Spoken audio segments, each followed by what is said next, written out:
The graduation ceremony unfolded across the perfectly trimmed green of the university lawn, neat rows of folding chairs lined before a grand stage draped in royal burgundy and gold. I sat somewhere amid the endless ocean of caps and gowns, clutching my diploma case in sweaty palms, pretending not to notice my mother scrolling through her phone 3 rows behind me in the family section. The June sun blazed ruthlessly, heat pressing through my heavy polyester gown. My grandmother, fashionably late as always, made an entrance no one could overlook. At 78, Vivian carried presence like a crown. Her silver hair glimmered under the sunlight, swept into an elegant bun, her cream suit worth more than my entire college closet. She glided through the crowd with the poise of a woman who had built her empire from pure grither cane, merely a stylish prop. I met her gaze as she eased into the seat my father had reserved, and she rewarded me with a playful wink. That single glance powered me through the endless speeches and the slow alphabetical march toward my diploma. When my name, Maggie Brennan, echoed through the speakers, her proud cheer rose above the polite claps, drawing smiles from nearby strangers. The ceremony ended with caps soaring skyward, though I clung to mine, thinking about the deposit I'd lose if it tore. My parents had reminded me enough graduation was costly. No point wasting a $40 rental. I found them near the refreshment tent, where Grandma was already the center of attention, charming relatives I barely remembered. She pulled me close, the scent of Chanel and peppermint wrapping around me. "My brilliant granddaughter," she proclaimed for all to hear. "Bachelor of Business Administration, summa cum laude, I always knew it." My mother, Diane, offered a careful smile in her familiar floral dress, the same one she'd worn to countless family gatherings. My father, Gregory, stood beside her, his suit snug at the shoulders, nodding along to my uncle's story. "Let's take some pictures," my mother said, already aiming her phone. "The light is perfect." We posed in every arrangement imaginable, just like the families around us. Grandma insisted on several shots of just us two, her arm looped around me, both of us grinning wide. "Now," she said once Mom was finally satisfied, "tell me everything, your plans, your dreams, what's next?" "Now I want to hear everything," she said, eyes sparkling with curiosity. "What's next, my dear? Where do you plan to work? How will you wield all that brilliant business knowledge?" I launched into the well-rehearsed story about applying for roles in hospitality management, about the 3 interviews already lined up for next week, about my dream of climbing from hotel assistant to regional director someday. My grandmother listened like a mentor, her gaze sharp and proud, asking smart questions about markets and growth. She nodded, impressed, just as she had when 10-year-old me declared I'd run a dog grooming business someday. Then softly she asked, "And financially, darling? How are you managing? I know those first few months after graduation can feel impossible, rent bills waiting for that first real paycheck." "I'm fine," I lied, forcing a smile. In truth, my bank balance sat at exactly $842, and my student loans would start breathing down my neck in 6 months. "I found a decent apartment share in Austin," I added quickly. "Cheap, clean, nothing fancy." She tilted her head, a faint crease forming between her brows. "But surely you're using the trust fund." My breath caught. "The what?" She blinked, surprised by my confusion. "Your trust fund, sweetheart. The one I set up when you were born." She said it so casually, as if discussing the weather, completely unaware that my world had just shifted under my feet. $3 million. Her words sliced through the summer air. "I know it sounds extravagant, but if invested properly, it should give you a steady cushion while you build your career." The hum of the graduation crowd blurred into silence. I watched my mother's face drain of color, my father suddenly studying the grass like it held all the answers. Relatives who had been smiling seconds ago began to quietly disappear. "Grandmother," I said slowly, my voice foreign to my own ears, I don't understand. What trust fund?" Her expression hardened, confusion melting into concern, then suspicion. She looked straight past me to my parents, her tone sharp enough to draw blood. "Diane, Gregory, explain." My mother's lips parted, closed, then parted again. "Mother, maybe this isn't the best place." "No," my grandmother cut in, her voice cold and commanding. "We'll address it here. Now. Maggie, you truly knew nothing of this money." I shook my head, feeling the world tilt under my feet. "I've never heard a word about it. You are my only grandchild," she said firmly, her eyes never leaving my parents.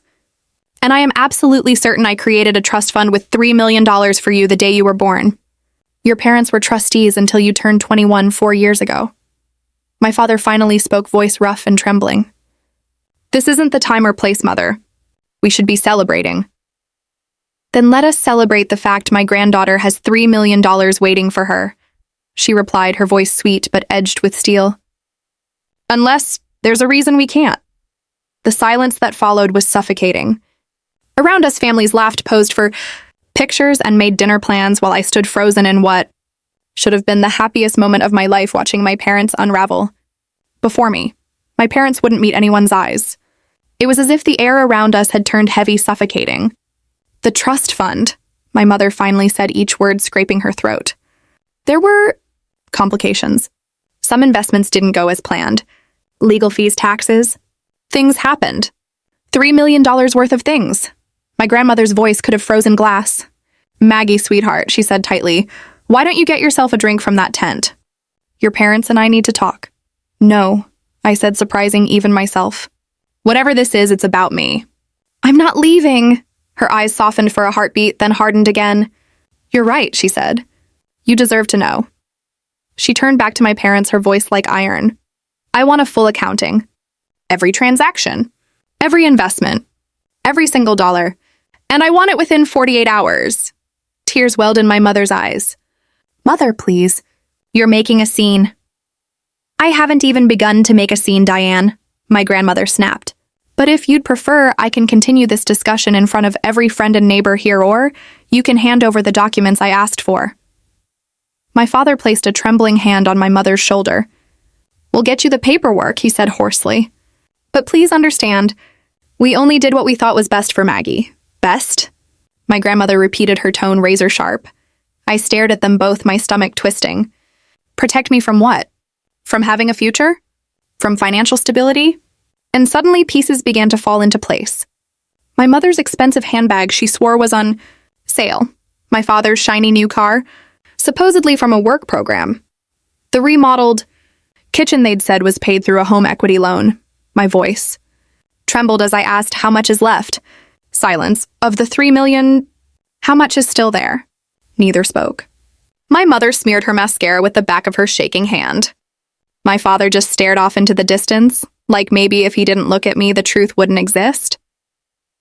Answer your granddaughter.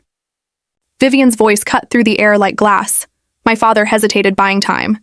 We'll need to review everything carefully, he said, his tone cautious. There were many complicated investments over the years. We put money into several promising ventures, some worked, some didn't. We also covered your expenses, Maggie college tuition, rent, car insurance. It all came from somewhere. My pulse pounded in my ears. I had student loans, I said, disbelief twisting in my gut. $50,000. I'm going to be paying that off for the next 10 years. And now you're saying my education was paid for by the trust fund?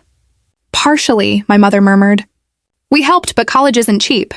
Even with the fund, we had to make choices. My grandmother let out a sound halfway between a bitter laugh and a growl. I paid for college. That trust was meant to build her future, not cover your responsibilities.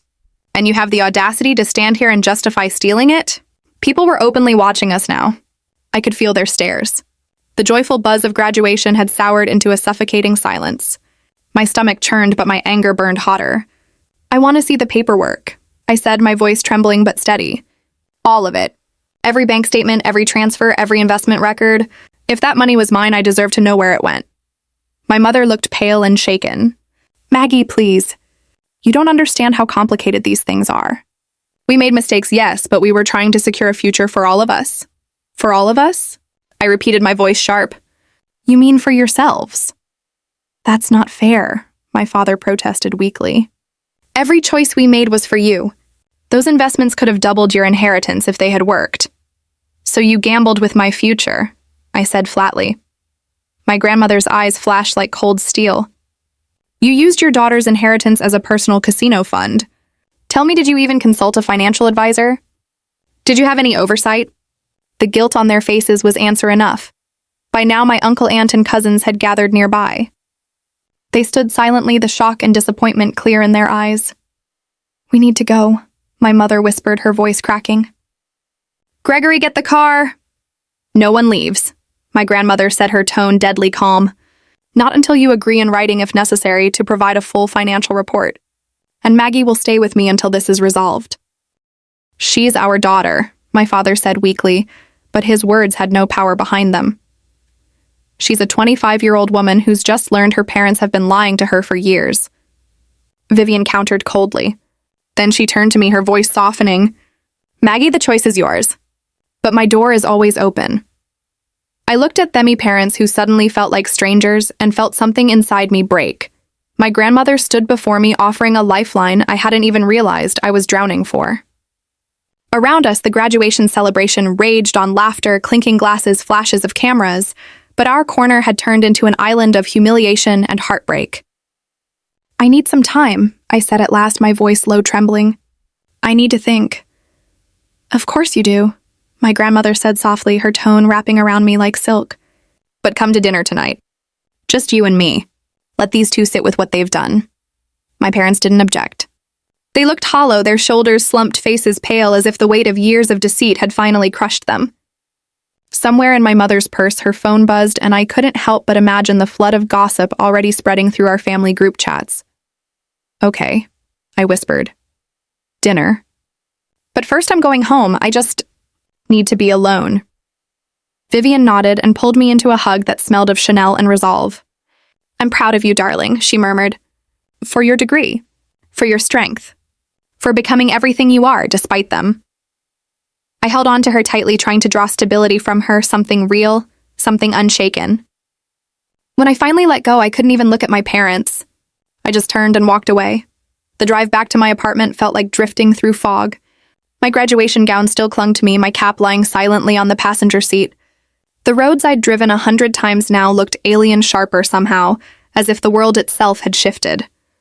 Every traffic light, every passing car seemed to whisper the same haunting question, what else have they been hiding? What else had I missed? What other truths had been buried beneath the life I thought I knew? My apartment sat on the 4th floor of an old Victorian chopped into student rentals.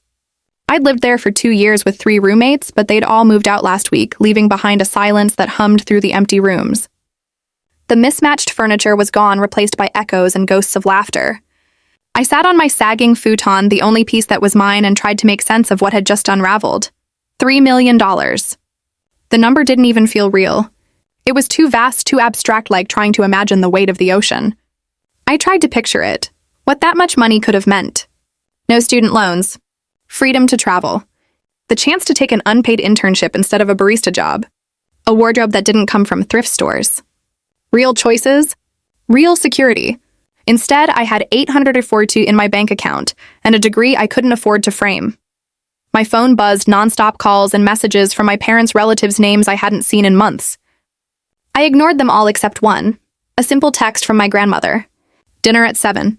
My house. I opened my laptop and started searching. Trust fund law. Fiduciary duty. Misappropriation of assets. The legal terms blurred together, but certain words hit like thunder. Trustees were legally bound to act in the beneficiary's best interest.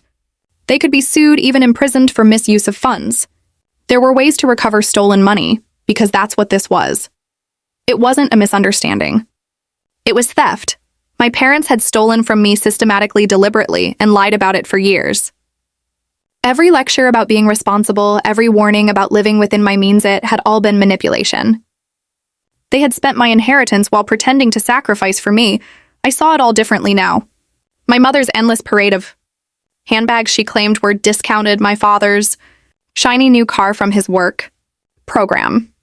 The kitchen remodel, they said, came from a loan. And that European vacation last year, just the two of them while I was pulling double shifts at a coffee shop to cover rent. Once in a lifetime, they said. I wondered whose lifetime they meant. When the rage came, it wasn't loud, it was molten pure alive. It wasn't just about the money. It was about the betrayal. The years of deception. The stolen choices. The smug performances of 2 parents who had played the part of selfless strugglers while feeding on my future money that should have been mine. The idea hardened into a cold, clear shape inside me. I wanted revenge. I wanted them to feel this loss the way I did, to watch everything slip away that they'd quietly taken. I wanted justice, and I wanted them to know precisely who delivered it. But I wasn't a child. I understood revenge needed more than fury. It needed planning, evidence, leverage. I needed the complete picture, every transaction, every receipt, every missing dollar. Fortunate perhaps that I'd just earned a degree in business administration. I could read balance sheets, trace fund flows, and construct an airtight case. My grandmother would be the engine. She hadn't built a real estate empire by being sentimental. She knew leverage deals and the language of money, and she knew family the hard way. Not the tidy Hallmark version, but the version where trust must be earned and betrayal carries consequences. I showered, changed into plain professional clothes, and left the fragile graduate behind. The earlier me had accepted their explanations, had believed in sacrifices and tight budgets. This me smelled the lie. Vivian's house sat at the top of a winding lane, a sprawling ranch with the city spread like a map below. I'd always loved it. The sunsets, the open rooms, the sense that anything was possible. Tonight it felt like sanctuary. She met me at the door in soft slacks and cashmere, her silver hair loose and bright. No small talk, she guided me straight to the kitchen where wine breathed and cheese waited on a wooden board. "Sit," she said, simply pouring a generous glass. "Drink," and then we began.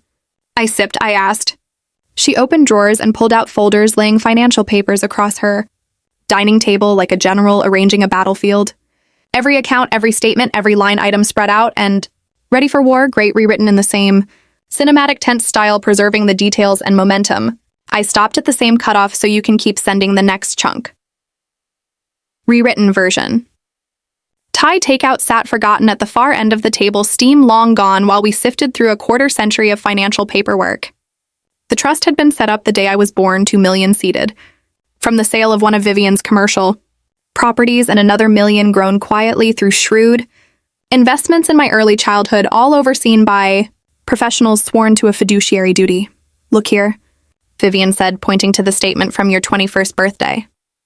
The account read 3.2 million at the point of transfer. Within 6 months, under your parents' control, it had slipped to $2.8 million. I leaned in, scanning line after line. Big withdrawals, $5,000 here, $3,000 there, vague memos. Investment opportunity, consulting fee, business venture. No vendors, no invoices, no traceable outcomes. What were they thinking? I asked, though I already knew. They were thinking of themselves, my grandmother said without sugarcoating it. Your father has always loved grand schemes. He sells pharmaceuticals and earns well enough, but he wants more status, success, a business empire. So he gambled with money that wasn't his to risk. Vivian's voice softened when she spoke of my mother. She grew up poor, really poor. Not struggling middle-class poor. She married believing your father would give her the life she dreamed of. When that didn't arrive fast enough, she decided to accelerate things. The picture snapped into focus. The manic obsession with labels, the need to impress. Neighbors, the car, the remodeled kitchen, the lavish trip to Europe paid for perhaps with my inheritance. Can we get the money back? I asked, my throat tight. Is there recourse? That depends on where it went and what remains, Vivian said, pulling another folder, free papers her attorney had already started compiling. Their house carries a heavy mortgage. The car is leased. Bank statements show steady paychecks, not windfalls. If they burned your trust there, maybe little left to seize. The blow landed. Like a physical strike. Not only had they taken from me, they'd wasted it on fantasies and appearances. Even if we sue and win, there may be nothing to recover, I said, voice hollow. We sue anyway, my grandmother replied, reading my face. We make them accountable, criminal if we must. We make sure everyone knows. That will ruin them, I whispered. Good, she said, steel in her tone. They ruined your future. Turnabout is fair, but a small human part of me balked. They were still my parents. 25 years of love and reliance didn't evaporate overnight. You're thinking mercy, Vivian observed. You're thinking family loyalty. The high road is a luxury you can't afford. Loans hit in 6 months. No savings. No safety net. They stole that from you. She was right. I picked at the tag on my gown, appetite gone. Vivian slid another document across the table. My attorney did some digging this afternoon, she said. Your father invested heavily in a company called Nexus Biotech about 3 years ago. Do you know anything about that? I shook my head. Never heard of it. Vivian's jaw tightened. It was a pharmaceutical startup, one of his clients who became a partner. Your father sank $400,000 of trust money into it. The company collapsed last year. Total loss. $400,000 gone. The number landed like a punch. That was nearly a decade's starting salary disappeared in a single failed gamble. That could have bought houses, multiple homes in some places, or funded internships, relocation, a real start. Instead, it fed his ego and bad bets. What else? I asked, voice hollow. 300,000 into a flip your mother orchestrated, Vivian said. An auction buy promises of renovation and resale. They miscalculated costs and market timing and sold at a loss. There was a restaurant venture crypto, speculation a medical device company that turned out to be fraudulent. She ticked off each failure like wounds, each one representing tens or hundreds of thousands of my future. My head buzzed. I felt removed from my own life as if someone were narrating a horror I couldn't stop. Didn't they consult anyone? I croaked. They didn't. No real advisors, no attorneys, just impulse and hope. They tossed your money at anything that glittered and lived off it while it lasted. How much is left? I asked, voice barely steady. Vivian met my gaze, pain and anger mixed there. Based on what we've found so far, maybe $23,000, possibly less once we dig deeper. $230,000 out of $3 million. They had burned through nearly everything in 4 years. The scale of the waste made me want to scream. Instead, I stared at the ledger, the betrayal inked in neat columns. I want to sue tomorrow, I said finally. Freeze whatever's left. Stop them from spending another cent. It's already in motion, my grandmother replied. My attorney is drafting the filings tonight. We'll file first thing in the morning. But you must understand, they will fight. They'll try to justify it, claim they acted for your good. They'll paint you as ungrateful, selfish, cruel. Can you handle that? I pictured the student loans in my name, the debt I'd carry because they'd spent my future. I thought of opportunities lost and all the sacrifices I'd been expected to make while they enjoyed comforts paid for with my inheritance. Let them try, I said. The lawsuit landed at their doorstep 3 days later, a process server at 7 in the morning while they ate breakfast. My grandmother's lawyer had moved like a precision strike, an emergency injunction to freeze assets and a demand for a full accounting of the trust. The local paper ran a small business piece. Vivian's name and the size of the sum made it unavoidable. I slept in my grandmother's guest room that week, the city lights spread below like a map, the mattress too soft but strangely comforting. She gave me space when I needed to breathe and company when I needed strength, never hovering but always there. Our days found a rhythm. Mornings of coffee and strategy with Patricia, Vivian's formidable attorney in tailored suits who left no loose ends. Afternoons of interviews and apartment visits. Evenings of wine and escalating plans. My parents called, texted, even showed up at Vivian's gate, but we ignored them. Calls, deleted texts, unread security turning them away. They hired a bulldog of a family law attorney known for dirty tactics. He fired off letters accusing my grandmother of manipulation, insisting my parents had acted only for my benefit, and that every expense was justified. Patricia dismantled each claim. She subpoenaed bank statements, credit records, property deeds tracing every dollar until the ledger told its brutal truth. Hundreds of thousands spent on lifestyle risky gambles made without counsel, a clear betrayal of fiduciary duty. Then a surprise twist. My Aunt Carol reached out on Facebook asking to meet. She'd always seemed steadier than Mom, a dental hygienist who kept her life discreet. We met at a downtown cafe on a Tuesday. She sipped iced tea and fidgeted with the straw before admitting, "Your mother's been boasting. For years she's talked about having access to money, how they were investing it, growing it." "She told me you knew about it," Carol said quietly. "That it was a family decision." I believed her. Why would she lie about something like that? Ice spread through my chest. What exactly did she say? Carol pulled out her phone, scrolling until her thumb stopped on a message thread. Here from 2 years ago. She was talking about a trip to France they were planning. She wrote, "We're using some of Maggie's money for this, but she doesn't mind. We'll pay it back with interest." She turned the screen toward me. My mother's words glowed there in black and white, casual, confident, damning. Proof that she had known exactly what she was doing. Proof that every excuse, every tear, every plea for understanding had been a lie. But Carol wasn't finished. "This one's from last year," she said, scrolling again. "She was venting about you being stressed over student loans." Carol hesitated, her mouth tightening. She wrote, "I don't understand why Maggie's being so dramatic," she said. "Maggie already has the trust fund. She could wipe out those loans anytime she wants." The words burned.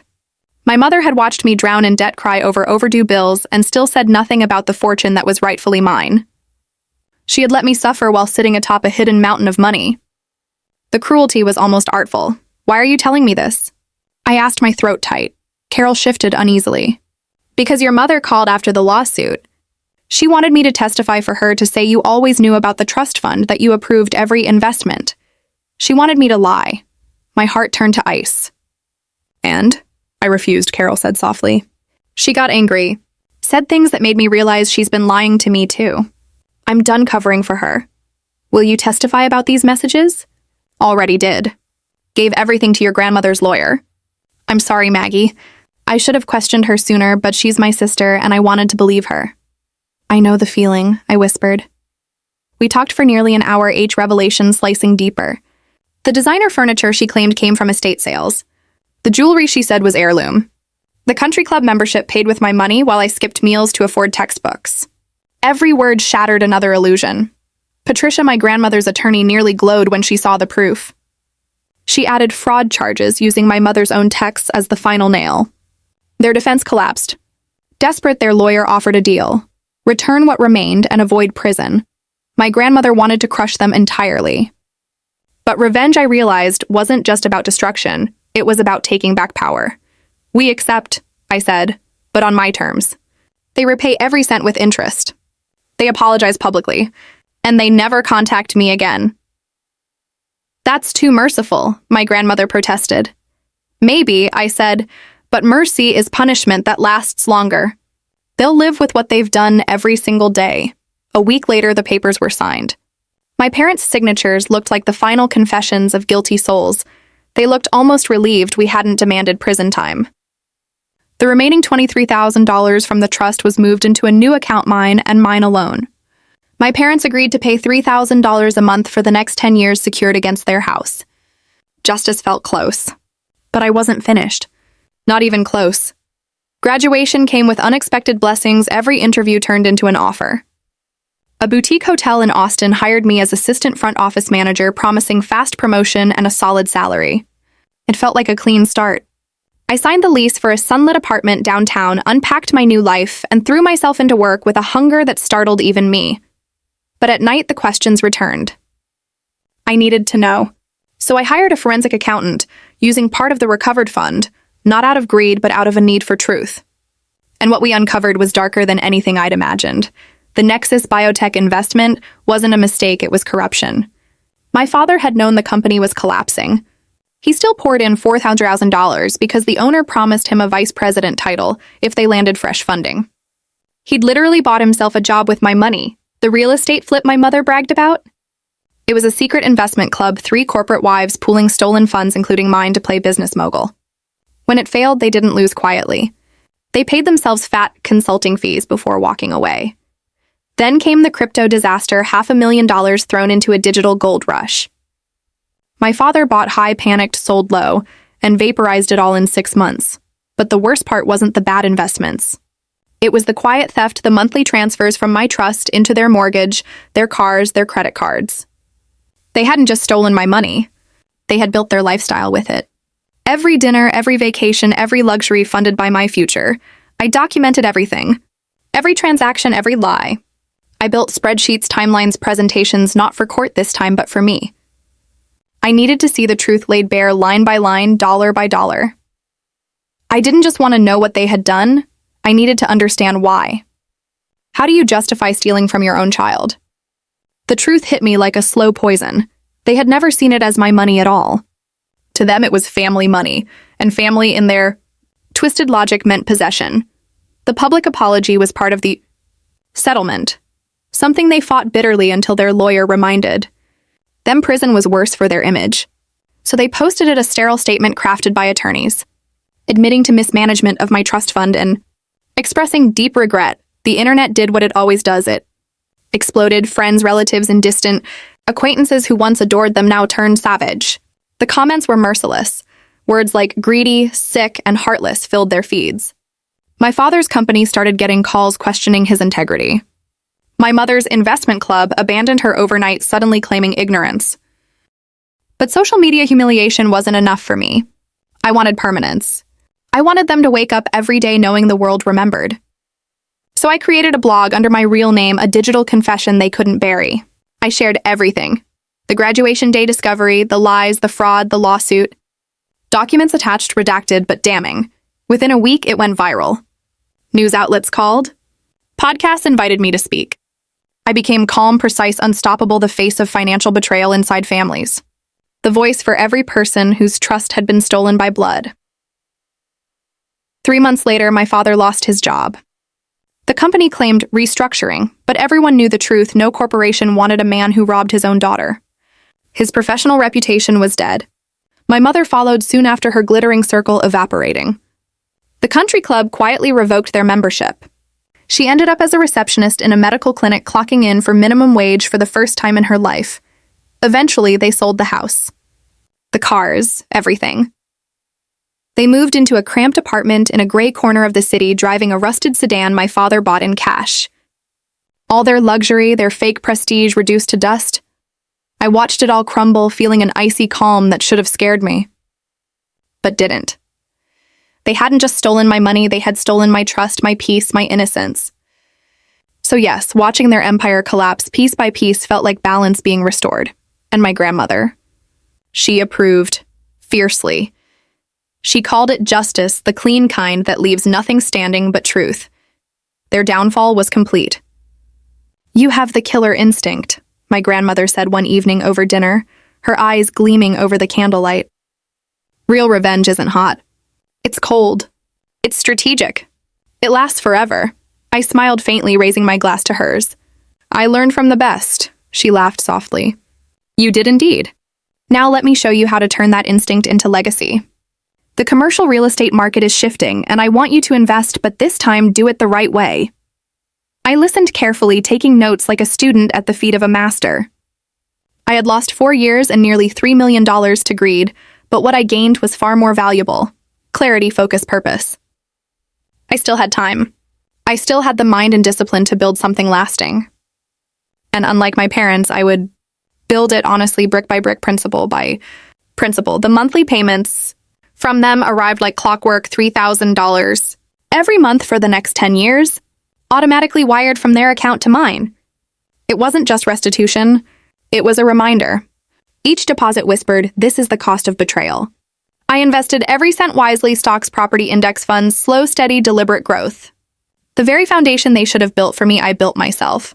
My career soared. Within a year, the hotel promoted me to front office manager, then assistant general manager 18 months later.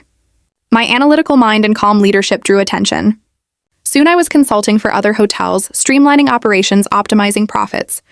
The money was good, but what mattered most was control. Every decision, every success was mine and mine alone. Still, I wasn't finished. There was one final act, one last move that would turn my story into legacy. 3 years after graduation, my life had become unrecognizable. The blog I once started as a public reckoning had evolved into a full-scale financial literacy company. I spoke at universities, appeared on talk shows, and published guides teaching young adults how to protect themselves from financial abuse. My story, once tragedy, had become empowerment, a beacon for others who had been betrayed by those they trusted most. With my grandmother's mentorship, I had mastered the art of wealth with integrity. I now owned 3 rental properties in Austin stakes, in multiple commercial projects, and a diversified portfolio that was growing by the day. At 28, I had finally built what my parents destroyed, only this time it was entirely mine. As for them, they had faded into the background of their own failure. My father jumped from one sales job to another, his reputation trailing behind like a bad smell. My mother worked as a receptionist, occasionally dabbling in pyramid schemes that promised easy money, but delivered nothing but humiliation. They made their payments faithfully, never late, terrified of what might happen if they stopped. I hadn't spoken to them in over 3 years. No calls, no birthdays, no holidays. Just silence, the only language that truly fit what was left between us. My grandmother sometimes suggested I might forgive them someday if they ever found the courage to apologize. But I knew they wouldn't. Real apologies require honesty, and they'd spent their whole lives running from it. Then one ordinary afternoon, my phone rang. Patricia, my grandmother's attorney, now mine as well. Her voice was calm but carried that unmistakable weight of something coming. "Mag," she said, "there's been a development. Something you need to hear." Then came the twist I hadn't expected. My father filed for bankruptcy. He was trying to erase the debt he owed me, to wipe away the restitution as if it were just another unpaid bill. He's claiming it's unsecured. Patricia told me over the phone, her tone measured. I felt the old fury surge back to life. "Can he do that?" He can try, she said, but we structured the settlement as restitution for fraud. That kind of debt is almost impossible to discharge. We'll fight it. And we'll win. She was right, but winning wasn't the same as easy. The case dragged on for months. His lawyer painted him as a broken man crushed by debt, a father who'd simply made mistakes and deserved a fresh start. Patricia tore that narrative apart. She presented every reckless purchase, every unnecessary luxury, every trace of deceit. She showed that even after everything, he still refused to downsize, still lived like the world owed him comfort. The judge, a composed woman in her 60s with steel gray hair, listened without expression. When it came time for testimony, I took the stand. I told my story.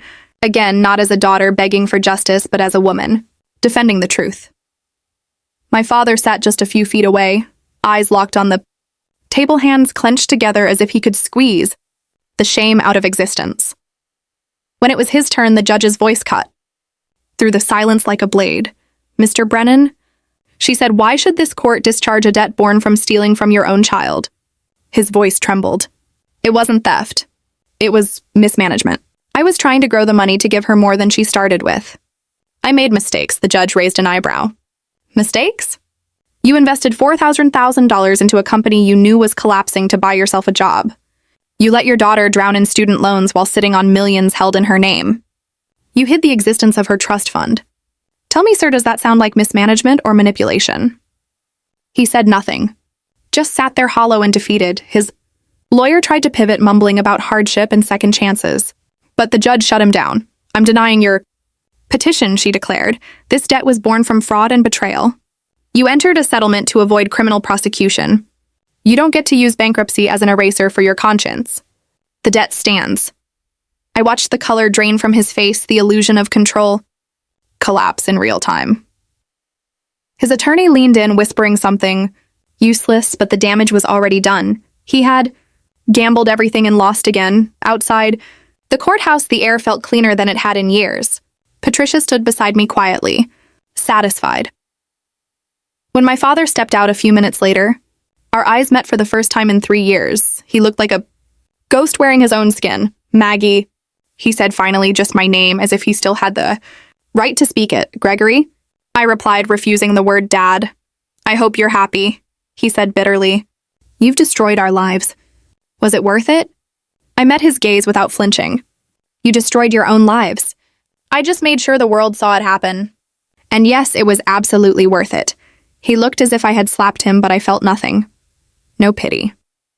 No satisfaction. Just peace. He turned away, shoulders slumped, the weight of his ruin pressing him into the ground. Mother, however, crumbled faster than he did, for her appearances had always been armor, and once the mask cracked, she fell apart. The gossip, the financial ruin, the public humiliation, it hollowed her out. Relatives whispered that she had started drinking, that she missed work often, that she spent hours scrolling through my social media, staring at the life I had, built from the ashes of what she'd stolen. Aunt Carol, who still met me for coffee from time to time, gave me updates with a mixture of guilt and sympathy. "She's falling apart," she told me quietly one morning. "I know you have every reason to hate her, but watching her unravel like this, it's hard. She's still my sister." I stirred my coffee slowly, the bitterness curling on my tongue. "I didn't destroy her," I said finally. "The truth did." "Then maybe you should tell her to get therapy," I said flatly, "and to stop drowning herself in pity instead of facing the ruins she created." "I've told her all that," my aunt sighed. "She doesn't listen to me, but she might listen to you." "I doubt that," I replied, but the thought lingered like smoke in a locked room. Against my will, she began to haunt my mind again. I wondered if there was any satisfaction left in watching her crumble completely. The fire that once burned with rage had turned to something colder, sharper. I no longer imagined their suffering. I accepted it as justice finally settling its debt. Then life reminded me of its fragility. My grandmother had a mild stroke. She survived strong as ever, but it hit me. She wasn't eternal. At 81, her mind was still steel, but her body was mortal. I started spending more time with her, managing her empire, learning the blueprint of her success piece by piece. "I'm proud of what you've become," she told me one night as we studied the numbers glowing under her desk lamp. "You turned pain into power and power into purpose. You're going to do great things, Maggie. I learned from the best. I smiled. She leaned back, eyes cutting through me like glass. Revenge feels sweet and your parents earned every drop of it. But hold on to hate too long and it'll poison the hand that wields it. Someday you'll have to decide if rage is worth the weight it costs you. So, you're saying I should forgive them? I asked. Absolutely not, she said with a dry laugh. Forgiveness is a luxury for the guilty, but you can let go without pardoning them. You can stop carrying their ghosts, her words echoed for days. My parents were already broken reputations, shattered futures erased, and 7 long years of repayments chained to their names. Everyone who mattered knew what they'd done. What more could I want? Yet something inside whispered there was one move left. One final play to end the game completely. My grandmother owned a small commercial building in the same neighborhood where my parents now hid from their past. Inside it, a medical office, a law firm, a few retail shops. And one of those offices held the next piece of my revenge. The lease for the medical practice was nearing renewal, and they were eager to expand to claim the retail spaces next door and turn the building into something bigger, sleeker, more profitable. I knew exactly what that meant. My mother worked there answering phones and pretending her life hadn't fallen apart. That was my opening. I have a proposal, I told my grandmother one evening.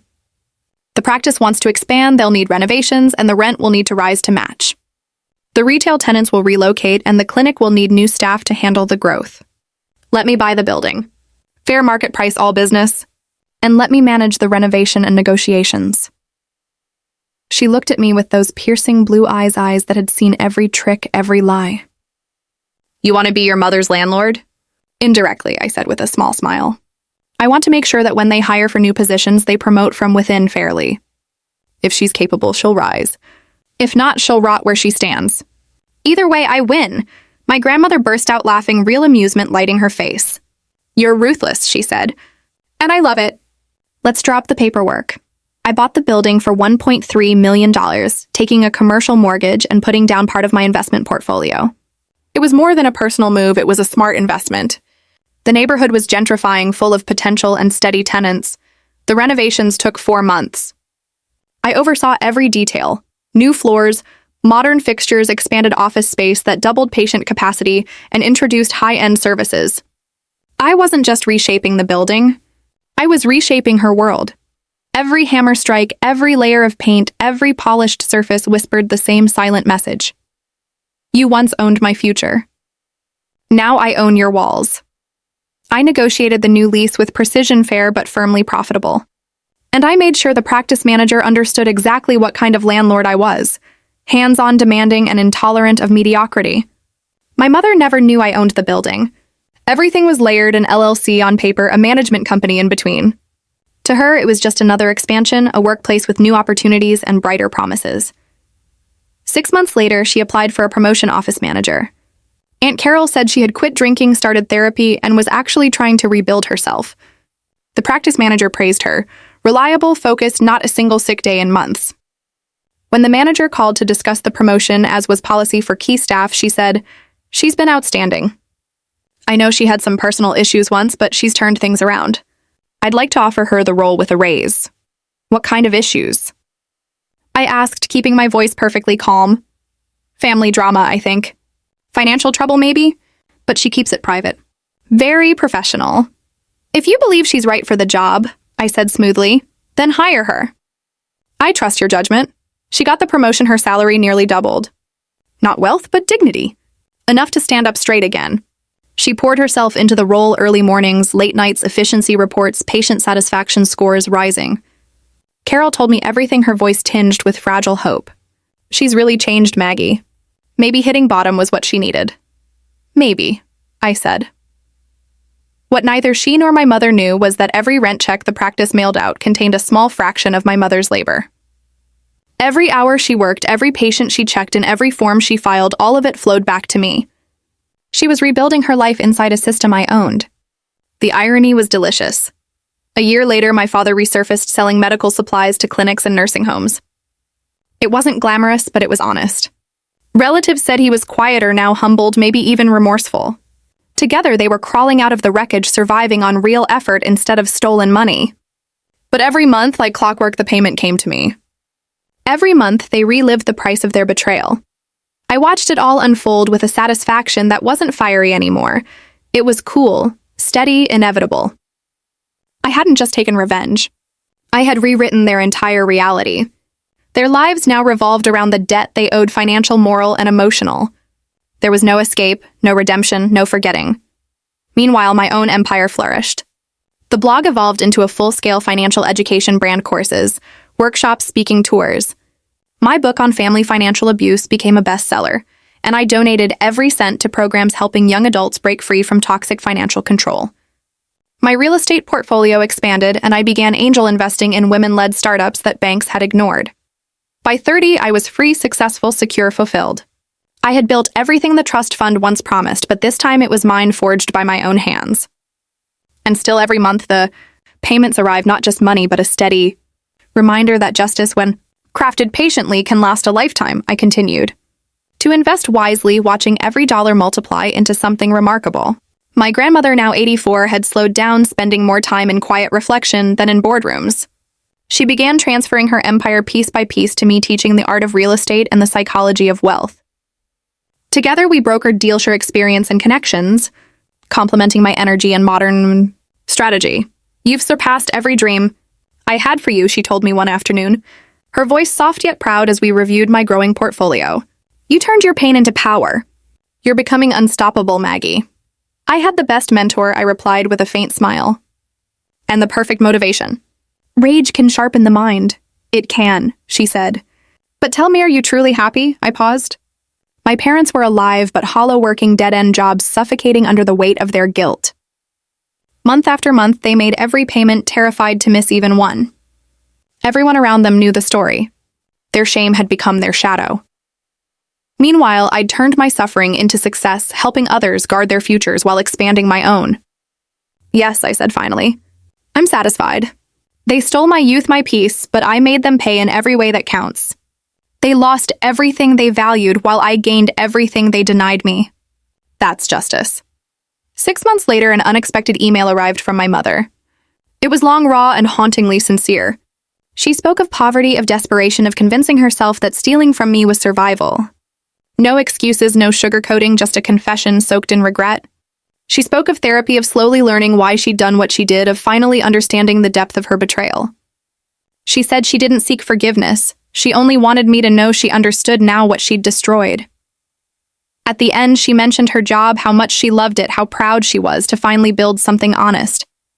She had no idea that I was her landlord, that her redemption existed only because I allowed it. The irony was delicious.